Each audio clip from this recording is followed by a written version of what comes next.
Can you believe this કે આ art piece મેં માત્ર 70 રૂપિયાથી પણ ઓછા ખર્ચામાં બનાવેલું છે? તો સૌથી પહેલાં મેં એર ડ્રાય ક્લે લઈ તેને સારી રીતે સ્મૂધ કરી લીધી, કારણ કે તેનાથી આર્ટ વર્કમાં ફિનિશિંગ સારું આવે છે.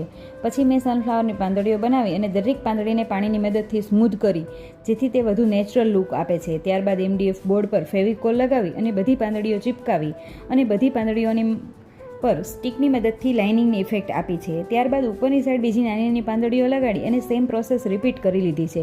તેથી વધુ સુંદર ફ્લાવર દેખાવા લાગ્યું છે. ત્યારબાદ સનફ્લાવરના સેન્ટરમાં ક્લે લગાવી તેમાં પણ સ્ટીકથી મદદથી ટેક્સચર આપ્યા અને આ નાની નાની ડિટેલિંગ જ આર્ટવર્કને વધુ સુંદર બનાવે છે. પછી તેને ઓવરનાઇટ ડ્રાય થવા દીધું અને ત્યાર પછી વ્હાઇટ બેઝ લગાવ્યો.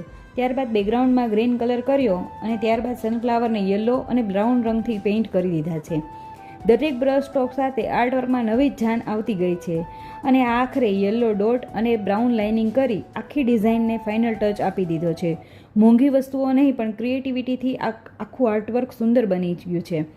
માત્ર 70 રૂપિયાથી પણ ઓછા ખર્ચામાં તૈયાર થયેલું આ ટેક્સચર આર્ટ તમને કેવું લાગ્યું તે જરૂર કહેજો અને આવા જ નવા ક્રિએટિવ વિડીયો જોવા માટે ચેનલને સબસ્ક્રાઈબ જરૂર કરજો. જય શ્રી કૃષ્ણ. Thank you.